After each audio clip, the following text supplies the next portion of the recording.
के ढेर में मिला पिस्टल और तमचा। गोरखपुर नगर निगम की महिला सफाई कर्मी ने कूड़े की सफाई करते समय पिस्टल और तमचा देख हैरान हो गई और तत्काल पुलिस को सूचना दी। मौके पर पहुंची पुलिस ने कब्जे में लेकर जांच की तो निकला खिलौना। बलदेव प्लाजा की छत पर मिली लाश, शिनाख्त में जुटी पुलिस। गोरखपुर गोलघर बलदेव प्लाजा की तीसरी मंजिल पर अज्ञात शव मिला है। सूचना पर पहुंचे पुलिस ने शव को कब्जे में लेकर शिनाख्त में जुटी। शव 3 दिन पुराना होने की आशंका जताई जा रही है। कायाकल्प योजना के अंतर्गत नहीं मिला लाभ। सामुदायिक स्वास्थ्य केंद्र बांसगांव में कायाकल्प योजना के अंतर्गत लाभ नहीं मिला। बताते चले कि टीम द्वारा बांसगांव सामुदायिक स्वास्थ्य का निरीक्षण किया गया, परंतु कायाकल्प योजना के अंतर्गत सामुदायिक स्वास्थ्य का चयन नहीं किया गया, जिससे यहां पर विकास का लाभ जनता को नहीं मिल सकेगा। कायाकल्प योजना के अंतर्गत सभी सामुदायिक स्वास्थ्य सुंदरीकरण हो रहे हैं, बेहतर व्यवस्था की जा रही है। यहाँ पे क्या कारण रहा कि कायाकल्प की टीम आई और वापस हो गई?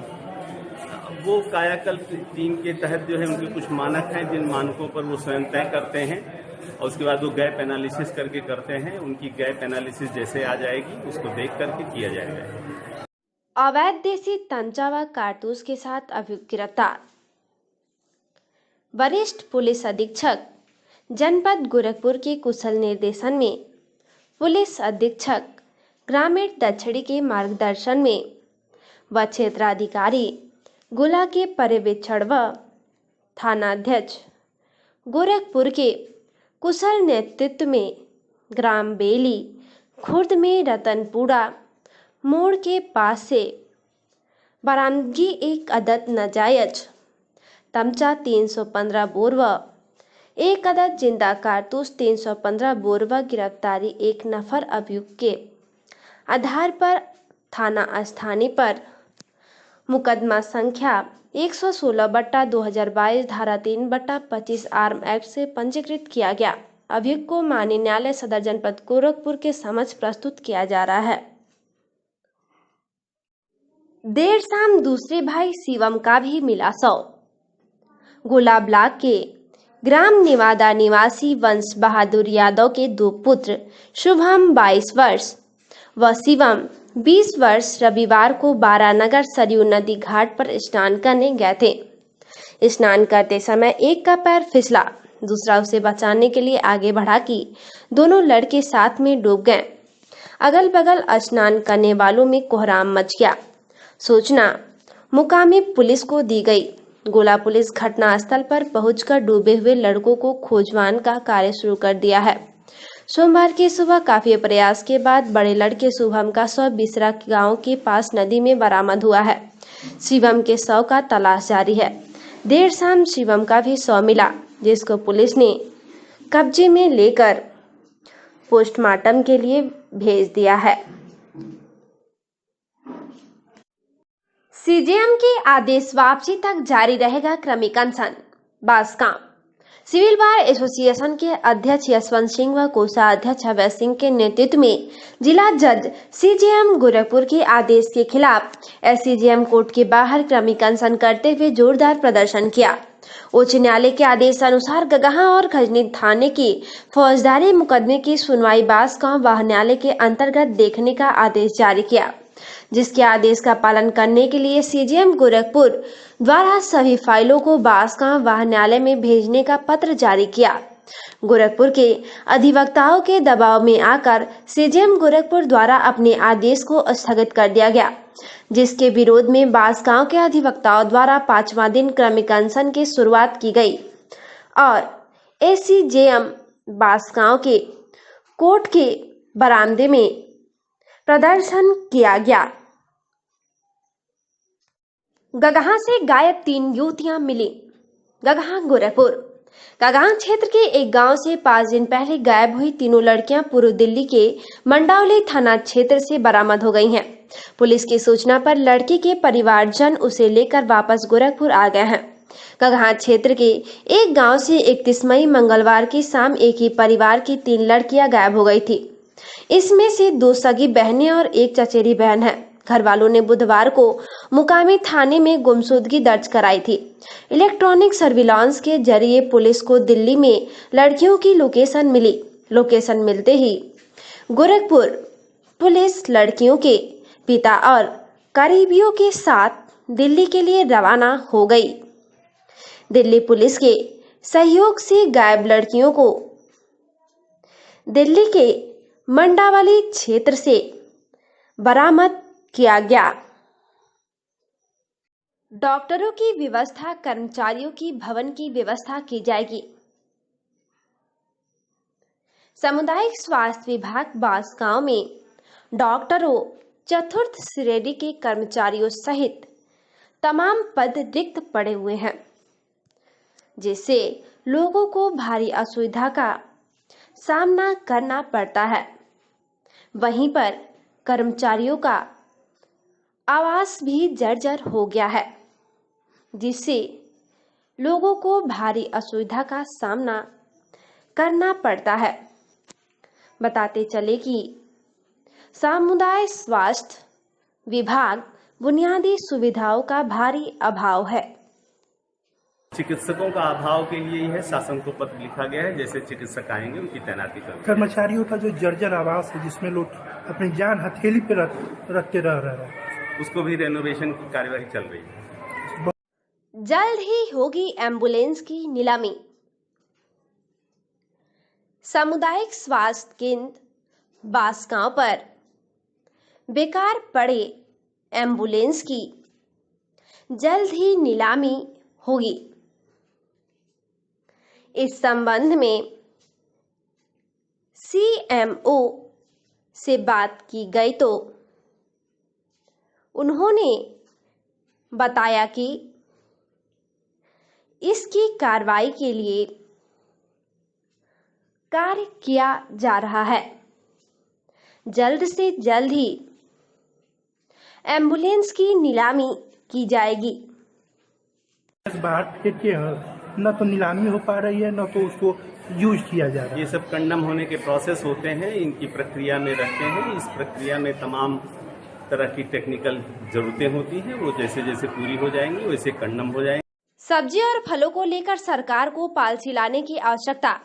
सिविल बार एसोसिएशन के अध्यक्ष यशवंत सिंह ने बताया कि सब्जियों और फलों को लेकर सरकार को पॉलिसी लाने की आवश्यकता है, जिससे सब्जी और फलों का नुकसान न हो। इस समय सब्जी और फलों के दाम में काफी गिरावट आई है, जिससे किसानों को भारी नुकसान हो रहा है, वह परेशान है। यह मार्केट में आ रहे हैं, इस समय उनको क्या लाभ हो रहा है? किसानों की स्थिति इससे सुधरेगी कि गड़बड़ होगी? जब उत्पादन ज्यादा होगा, मांग कम होगी, तो यह सास का नियम, मूल्य अपने आप गिरता है। उपलब्धता बहुत ज्यादा सब्जी हो चुकी है, स्थानीय लोग सब्जी का उत्पादन कर रहे हैं, सब्जियां बाजारों में ज्यादा जा रही हैं, मांग कम। इसके अनुसार अब इसके लिए पॉलिसी निर्धारित करनी चाहिए गवर्नमेंट तो पॉलिसी हम गवर्नमेंट से ही सिफारिश करेंगे कि ये जो किसान सब्जी लगाते हैं उनके बारे में पॉलिसी हो, ताकि उनका लाभ हो। पूरे प्रदेश में बेहतर है विद्युत व्यवस्था। विनोद सिंह रघुवंशी ने बताया कि विद्युत व्यवस्था पूरे प्रदेश में बेहतर है, लोगों को इससे लाभ मिलना है। बिना भेदभाव के सभी को विद्युत मिल रहा है, ऐसे में लोगों को हर्ष है। ज्यादा मीटर लग रहा है। विद्युत व्यवस्था को अच्छा बनाने के लिए प्रयास चल रहा है। विद्युत का क्या स्थिति है आपके तहसील में? विद्युत क्या? देखिए, विद्युत की स्थिति पूरे उत्तर प्रदेश में, मैं केवल अपनी तहसील की बात नहीं कर रहा हूँ। बिना किसी भेद और भाव के जो है यह उत्तर प्रदेश की सरकार निर्बाध रूप से दे रही है। इस समय जो कटौती हो रही है वो मजबूरी है, क्योंकि जो थर्मल पावर है कोयले के अभाव में बंद है, और अगर सोलर सिस्टम और तमाम और भी व्यवस्था जो है सरकार करने में अग्रसर है, अगर ये सफल हो जाएगा तो उसकी भी समस्या का समाधान निकल जाएगा। बांसगांव में जल निकासी की है प्रमुख समस्या। बांसगांव तहसील मुख्यालय पर जल निकासी की समस्या बनी हुई है। बरसात आने वाला है, जिससे लोगों को भारी असुविधा का सामना करना पड़ेगा। हर साल की भांति इस साल भी जल जमाव से लोग परेशान रहेंगे। जगह जगह नालियां पट चुकी हैं, जिसके चलते लोगों को भारी असुविधा का सामना करना पड़ता है। समस्या क्या बची रह रही है? बांस गाँव की मुख्य समस्या है कि अगल बगल जो है जब बारिश लगातार होती है तो जल निकासी का, जैसे जल निकासी है तो दक्षिण में है, कहीं नाला वाला नहीं है, और इधर बलुआ साइड में सब नाला चकनाली दब गई है। अगर ये दोनों जैसे दक्षिण साइड में तमाम ताल हैं, वहाँ ताल से अगर नाला निकल जाए और इधर बलुआ साइड में तो जल का समस्या है खत्म हो जाएगा। भारत शुद्ध रूप से हिंदुओं का देश था। मुस्लिम, ईसाई, डच सहित अन्य बाद में आए। अधिवक्ता अशोक कुमार सिंह ने बताया कि भारत शुद्ध रूप से हिंदुओं का देश रहा है। यहाँ पर मुस्लिम, ईसाई, डच सहित अन्य बाद में आए हैं। यहाँ के धार्मिक मंदिरों का काफी छेड़छाड़ किया गया है, चाहे वह ताजमहल हो या चाहे ज्ञानवापी मंदिर हो, सबके साथ छेड़छाड़ किया गया है। मानना क्या है, ये हिंदुस्तान रहा है, इसमें मुसलमान और अंग्रेज बाद में बाहर से आए हैं। जितने भी मुस्लिमों की मस्जिद या संपत्ति है सब किसी हिंदू की ही रही है, किसी हिंदू की ही रही है, क्योंकि हिंदू के अलावा न यहाँ पूर्व में ईसाई रहे, न डच रहे, न पुर्तगाली रहे, न मुसलमान रहे, न खान रहे, न पठान रहे। यह विशुद्ध हिंदुओं का राष्ट्र रहा है जिसका नाम भारतवर्ष है। और इनकी जातियाँ और धर्म जब पैदा नहीं हुए थे तब से हिंदू धर्म स्थापित है। तो यह हिंदू का एक पवित्र स्थान रहा है जिस पे समय पर जब देश गुलाम रहा, इनके हाथ में रहा, तो ये ताजमहल की स्थापना कर दी है। नीचे शिवलिंग है, जो बहुत बड़ा शिवलिंग है, बहुत बड़ा मंदिर है, और बहुत सारे ताजमहल के नीचे दफनाए गए। ताजमहल का निर्माण संबंधित मुसलमान शासक ने नहीं कराया था, क्योंकि इतिहास तो इतिहासकार ही लिखते हैं। गलत इतिहास हमको पढ़ने में आता है और कुछ ऐसे तथ्य मिले हैं जिससे पता चल रहा है कि राजस्थान के किसी राजा ने उसका निर्माण कराया। राजनीतिक दबाव में ही जगह जगह बुलडोजर चल रहा है। किसान नेता सुशील कुमार पट्टू ने बताया कि राजनीतिक दबाव में ही जगह जगह बुलडोजर चल रहा है। हर गांव में तमाम तरह के अतिक्रमण हुए हैं, परंतु वहां बुलडोजर नहीं चल पा रहा है। राजनीतिक पहुंच वाले लोग बुलडोजर का लाभ ले पा रहे हैं, अपने हिसाब से बुलडोजर चलवा रहे हैं। जो ज्यादा चल रहा है, क्या इससे लोगों को लाभ मिल रहा है? अब बुलडोजर तो चल रहा है हमारे गांव में, तो 4 दरखास्त लोग डाले हुए हैं। हम तो यही कहेंगे कि जिस पर सरकार ध्यान विशेष दे रही है उस पर जल्दी बुलडोजर चल रहा है। लेकिन अगर कोई बहुत उस पर ध्यान नहीं है, कोई राजनीतिक दोष नहीं है, उस पर कोई ध्यान नहीं दिया जा रहा है। हर गांव तो कब्जा हुआ है। हमारे गांव में है, देखिए 3-4 दिन से दरखास्त पड़ा हुआ, पोखरा वाली बात चल रहा है। वह जो है जात का यादव भी है, लेकिन चूंकि उस वक्त सरकार अधिकारी उस वक्त राजनीतिक ध्यान नहीं है, तो हमको तो लगता है सरकार कर रही है, ठीक है, लेकिन यह जो हो रहा है वो राजनीतिक द्वेष से कुछ हमको लगता है। लेकिन वही तमाम हर गांव लोग कब्जा किए हुए हैं, और पोखरा है, सरकारी जमीन है, उस पर भी तो किया जाए। दरखास्त पड़ रहा है, हमारे गाँव पड़ा है, उस पर अधिकारी ध्यान दें, खाली करवाएं, तो हम जानेंगे बुलडोजर जो है अपना काम सही कर रहा है। काम तो कर रहा है, लेकिन अगर मुख्यमंत्री जी का, डीएम का जहाँ विशेष ध्यान है उसी पर चल रहा है। लेकिन अभी तमाम हमारे गाँव में दरखास्त पड़ा है, दबंग है, यादव है, अभी उसको तो अब क्या हम बताएं, लेकिन नहीं है, हो पा रहा है। अब हम लोग शासन के करीब जो होगा। कब्रिस्तान की जमीन को अतिक्रमण मुक्त कराने की मांग। बेदौली बाबू में कब्रिस्तान की जमीन को अतिक्रमण मुक्त कराने की मांग की गई। तहसील के अधिकारियों को शिकायत पत्र देकर कब्रिस्तान की जमीन को अतिक्रमण मुक्त कराने की बात कही गई। इस संबंध में पीड़ित अब्दुल रज्जाक ने बताया कि जमीन की पैमाइश करना भी काफी जरूरी है। आपका? अब्दुल रज्जाक शाह। क्या मामला है आपका? कब्रिस्तान का है, एमपी कराने का है, और परमिशन 4 दिवाली का। मतलब कब्रिस्तान पे आप लोग बाउंड्री चलाना चाह रहे हैं? कहाँ का मामला है? बेदौली बाबू। क्या उस पर अतिक्रमण हो है क्या आसपास? हाँ है ना, तभी तो परेशानी है। अगल बगल दबाए हुए हैं। कई बार पैमाइश हो चुका है, लेकिन कार्रवाई नहीं हुई। कितने बार पैमाइश हुआ? अरे 2-3 बार हो चुका, अभी तक भूमि नहीं मिल पाई ना, अभी तक नहीं। जोरदार धमाके के साथ गिरा शौचालय, दहशत में ग्रामीण।